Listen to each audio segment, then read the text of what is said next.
my grandparents would go to auctions, okay, and my grandfather would bid on everything that was under $5, okay?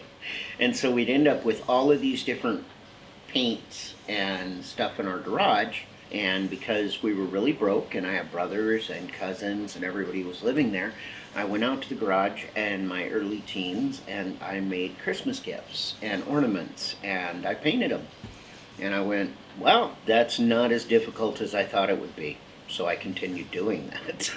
I like to see something that someone has done, and if there's a particular part of the thing that they've done that I feel will express something that I want to express, I borrow from that and then I use that to express what I want to express.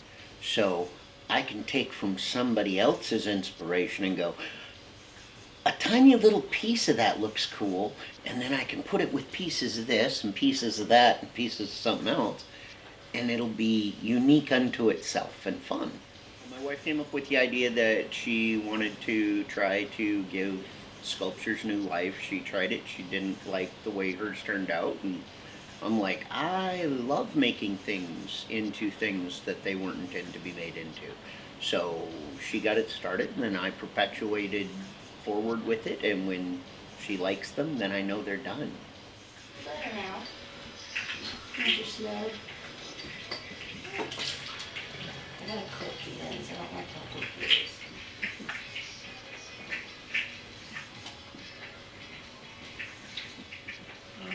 is. We had just moved here, not even a full month, when we got a phone call. And the phone call was that our son was dead in Alaska from a fentanyl overdose.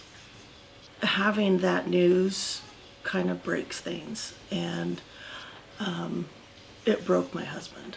It really did. He went into a deep spiral, wouldn't leave the room, couldn't get out of bed. And when I say it was bad, I mean it was so bad that at any day I didn't know if I was going to wake up to a dead husband, because he had just stopped living. Not because he had killed himself, but that he had lost so much hope, almost like that broken heart syndrome where they're gone.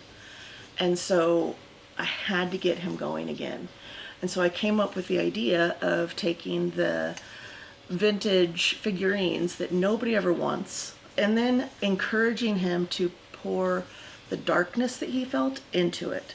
So that's when I formulated the monster theory. You'll see there's a lot of monsters around the house, because I wanted us both to become acquainted with our own monsters, with our own darkness, that thing that we all fight against, but we're not comfortable welcoming, because society tells us, no, that part's bad, you need to keep that part hidden.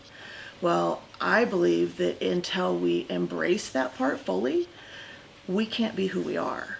And so I encouraged him to pour into the darkest parts of that into these creations. And that's why you see Pennywise, you see these, almost demon-looking kids, because there's something beautiful in embracing the monster. And as cheesy as it is, yes, the moment he saw the spark in my eye, and that's what did it. And he has continued ever since, and he hasn't stopped. And he's finally out and about more, and he's hopeful, and there's just healing in it. They say art therapy, but people really do not give it enough credit. When you give somebody an open door and you say, whatever you're feeling, I don't care how ugly it looks or how scary it looks, let me see it, because it's going to be beautiful. That's what art is. I will always do some kind of artistic thing. I'm always going to be expressing myself in some way.